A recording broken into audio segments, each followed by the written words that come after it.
Perkenalkan, nama saya Karina Andaresta dengan NIM 110118131 dari Universitas Bung Karno dengan jurusan Ilmu Sosial dan Ilmu Politik. Di sini saya akan menjelaskan materi dari mata kuliah Analisis Lingkungan Bisnis dengan dosen pengampu Dr. Ayu Larasati SS MIKOM.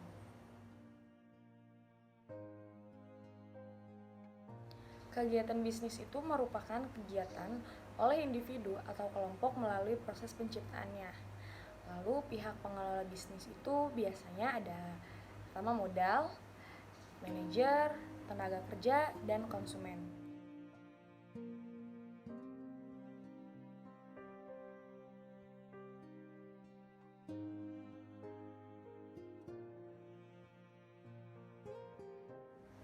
Kemudian ada stakeholder bisnis. Yang pertama yaitu ada stakeholder, bankers, suppliers, government leaders, employees, leader, environmentalist, surrounding community, dan customers.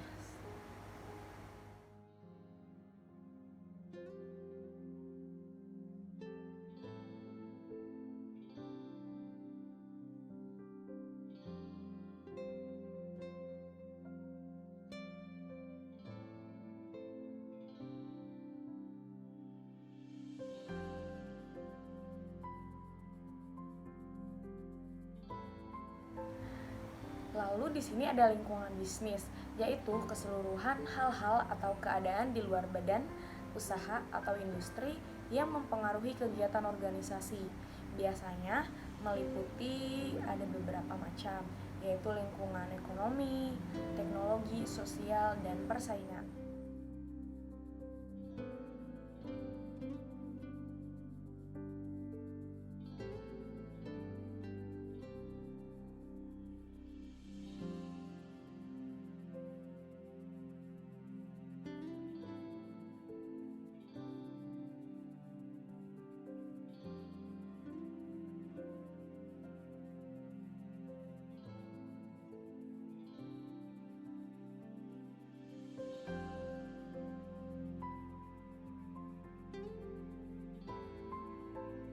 Lalu ada analisis lingkungan internal dan eksternal.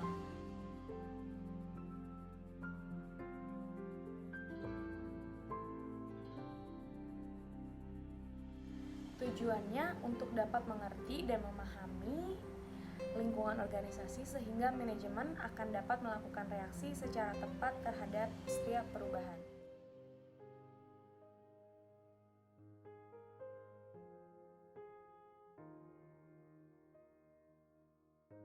Lalu ada analisis lingkungan eksternal, yaitu faktor penting yang perlu dikaji dalam penentuan pengambilan suatu keputusan. Di sini ada 3 cara dalam melakukan analisis lingkungan eksternal. Yang pertama yaitu melakukan perkiraan secara formal, kedua merancang sistem informatika manajemen dalam organisasi, dan yang terakhir ada pengumpulan informasi verbal dan tertulis.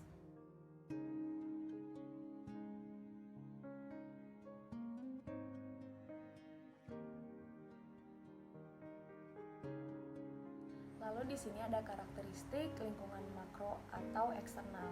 Dia itu adalah lingkungan yang terluas dan memenuhi kondisi perusahaan baik secara langsung ataupun tidak langsung.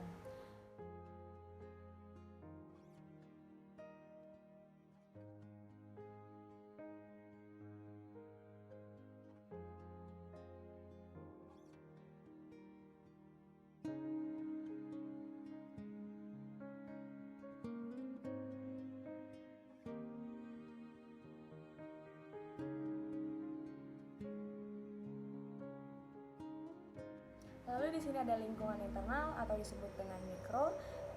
Lingkungan internal dalam sebuah lingkungan bisnis dipengaruhi oleh faktor-faktor yang meliputi yang pertama yaitu man atau tenaga kerja, money yaitu modal, material, bahan baku, mesin, perlengkapan atau alat produksi, metode, cara kerja.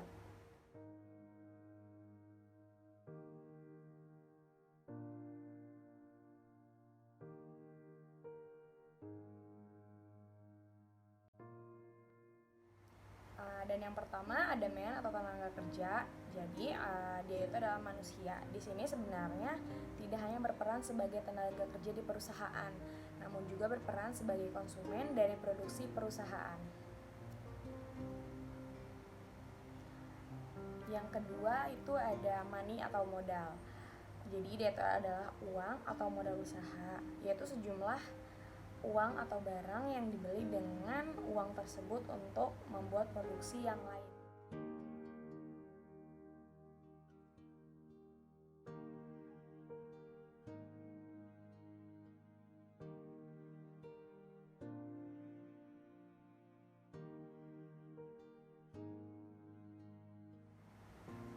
Lalu ada material atau bahan baku.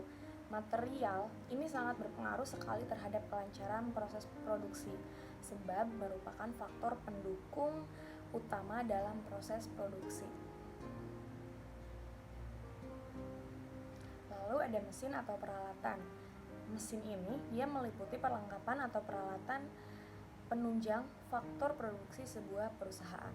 Peran mesin sangatlah sentral dalam menunjang kegiatan bisnis sebuah perusahaan. Sebuah perusahaan tidak akan terdiri tanpa ditopang oleh peralatan dan perlengkapan yang dapat memproduksi barang dan jasa yang berfungsi sebagai output dari sebuah perusahaan.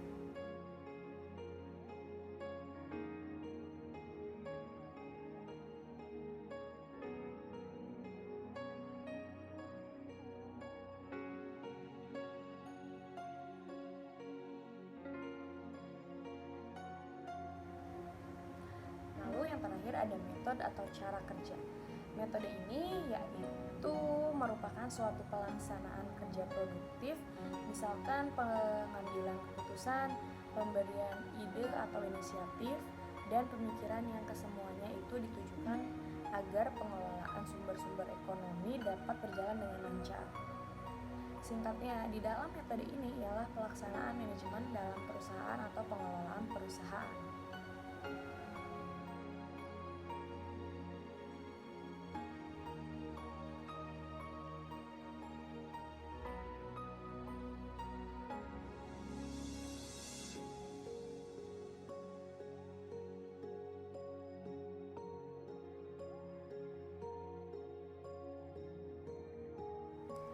Lalu dalam lingkungan internal ini, di dalam perusahaan, faktor-faktor internal tersebut diproses agar menjadi barang atau jasa yang akan ditujukan untuk memuaskan kebutuhan konsumen, sekaligus dapat memberikan keuntungan bagi perusahaan.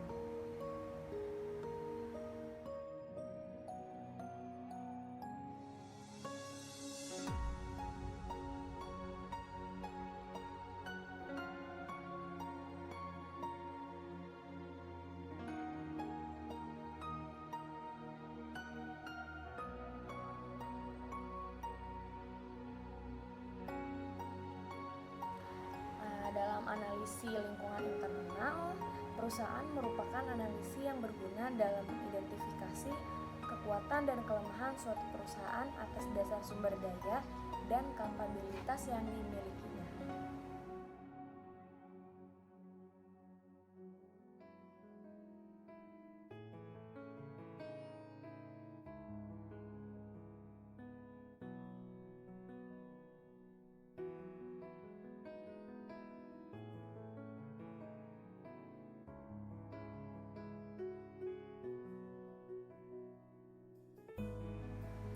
Mungkin hanya itu saja yang bisa saya jelaskan dari materi analisis lingkungan bisnis. Terima kasih.